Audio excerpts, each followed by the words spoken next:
The takeoff was bumpy, the journey turbulent, but the Rafale has finally managed to engage the afterburner and get up to cruising speed. Conceived by French company Dassault Aviation to replace 7 other types of aircraft, from the Mirage to the Super Étendard, the Rafale is designed to be a multi-purpose fighter aircraft, suited to the various missions of the Air Force and Navy. Ordered by the French Army in 1976, it made its first test flight in 1986. Initially, the French, British, Germans, and Italians wanted a European model, but the project was abandoned due to a lack of agreement on its functionalities. The 3 neighboring countries created the Eurofighter. The French went their way with Dassault, who wanted an aircraft that could operate from an aircraft carrier and carry nuclear weapons, developed his new aircraft alone. It took many long years before tests for the Rafale were completed and the first aircraft flew. Then series production began, and the difficulties were still not over. At home, the Rafale is mocked for its cost overruns, 49 billion euros, sunk into the program before 2019,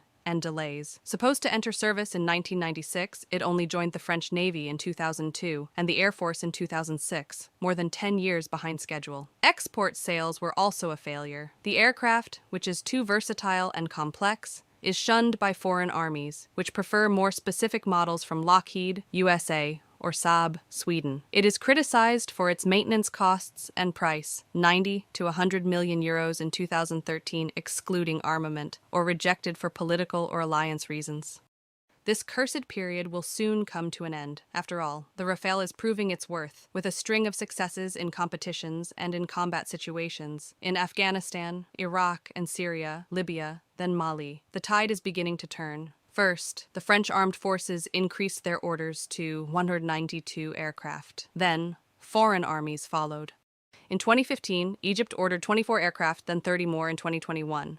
Qatar, 24 aircraft, then in 2017, 12 more. In 2016, India, 36. In 2020, Greece, 18 aircraft, including 12 old ones, plus 6 new ones in 2022. In 2021, Croatia, 12 used Rafales.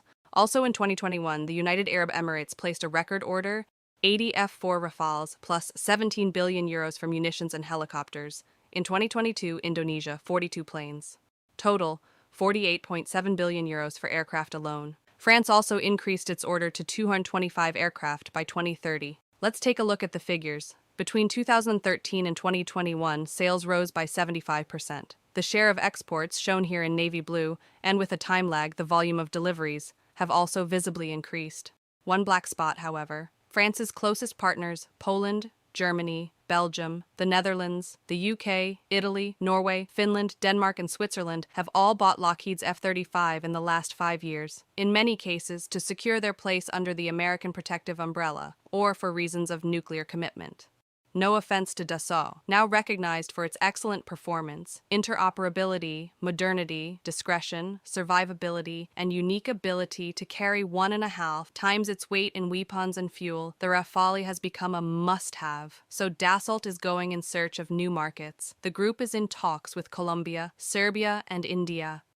It is also banking on the promising markets of the Near and Middle East, which accounted for 64% of orders in 2022. A few days ago, Saudi Arabia, for example, requested a quotation for 54 Rafales. The latest version of the Rafale, the F-5, already promises to outshine the previous model and its competitors, including the F-35 Lightning. It is due to take to the skies in 2035. But as all good things must come to an end, in 2018, Dassault announced the successor to the Rafale, developed with Airbus Defence and Space as part of the SCAF program, in cooperation with Germany and Spain, and with Belgium as an observer. This new fighter should replace the French Rafale, the German Eurofighter Typhoon, and the Spanish FA-18 Hornet by 2035-2040. A fine journey for the Rafale, which currently provides employment for some 7,000 to 8,000 French people, and business for at least 400 French companies, including Safran for engines and optronics, and Thales for electronic equipment. Finally, as each Rafale order is accompanied by additional arms sales,